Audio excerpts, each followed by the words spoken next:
Let's chat real estate, since today we got the update there in terms of pending home sales. That's a measure of signed contracts on existing homes. The number came in down from August for the month of September, falling 2.2%. That was according to the National Association of Realtors. It might signal perhaps here, guys, a shift in the tone here on the housing front. Don't want to jump to too quick conclusions, but here to break down that 2.2% drop with us is Jonathan Woloshin, head of U.S. real estate at UBS Global Wealth Management.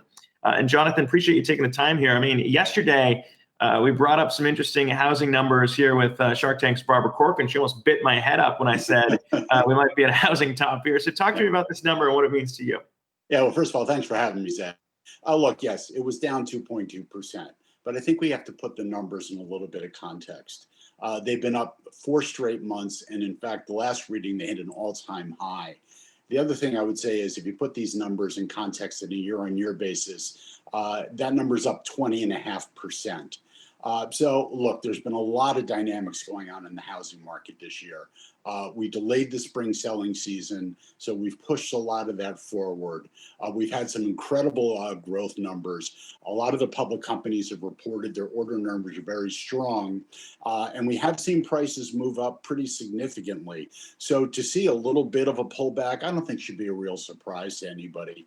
But if you look at the demographic and makeup of the country, you're talking about between the ages of 30 and 39, 44 million people.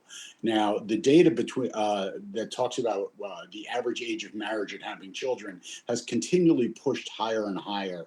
And if you look at where the majority of the home buying has come, it's actually from the below 35 and the 35 to 49-year-old crowd.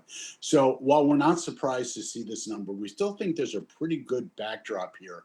And let's also not forget that we're sitting here at generational low mortgage rates.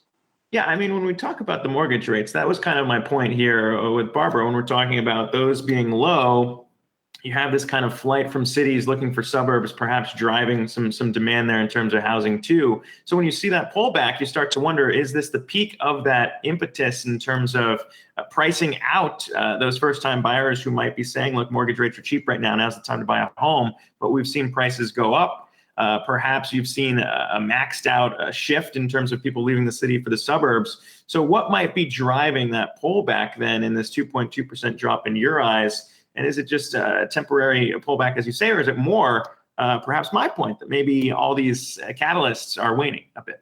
Well, in our view, you have to separate the cyclical from the structural. Clearly, some of the cyclical demand has been this COVID-induced, I want to move out of the city either because I don't want to live in a dense area or I do need more room. But we think there is a very significant structural component here. And again, it really does go back to demographics.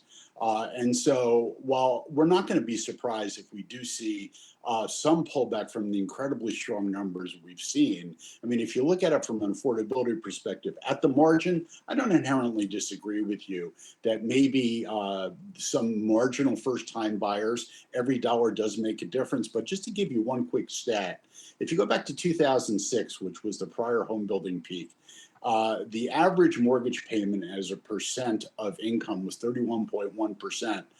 It's now 22%. So that drop in mortgage rates has had a very, very significant positive impact on the marginal buyer. So again, we want to be careful here. Trees don't go to the sky, and we recognize that. And look, notwithstanding the fact that we pushed off the spring selling season, we are going to be coming into colder weather in most of the country. So again, not surprised to see some slowdown here, but I think to say it's over for housing, I think would probably be premature in our view. Yeah, I mean, that's a good context to put in perspective and maybe how things aren't that stretched relative to what we saw before in the housing market. But also regionally, this all matters too, because, if you are thinking about getting out of the city, there's differences there. Obviously, the Northeast may be still seeing some people coming out of the city into those more suburban areas. But also, we've struggled with supply in a lot of these issues too, and that could be another factor here. As you talk about the cold winter months, I mean, how does that factor into maybe home builders catching up to the shortage of homes out there for buyers?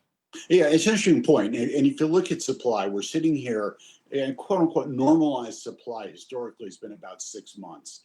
For existing homes, we're sitting here at about 2.5 months of supply, and that's nationally. It's significantly lower in some markets. And for new homes, it's about 3.6 months. So interestingly, you mentioned geography. This month, the pending home sales, the only market that was actually up was the Northeast, but it's going to be more challenging as the weather gets colder.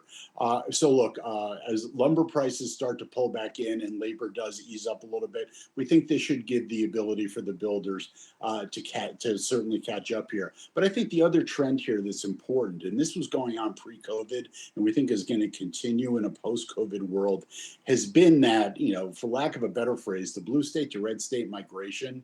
And you've seen a lot of out migration from the states with higher tax rates that are maybe perceived as less business friendly, less regulatory friendly. And there's been some very clear beneficiaries, the obvious ones being Florida and Texas. Mhm. But if you look at certain markets like the Carolinas, Georgia, if you go west of the Rockies, whether it's Salt Lake City, Phoenix was one of the strongest markets. Believe it or not, Boise, Idaho is one of the hottest housing markets in the country. So there is that trend going on, and we think that is a secular trend that is not going to stop anytime soon.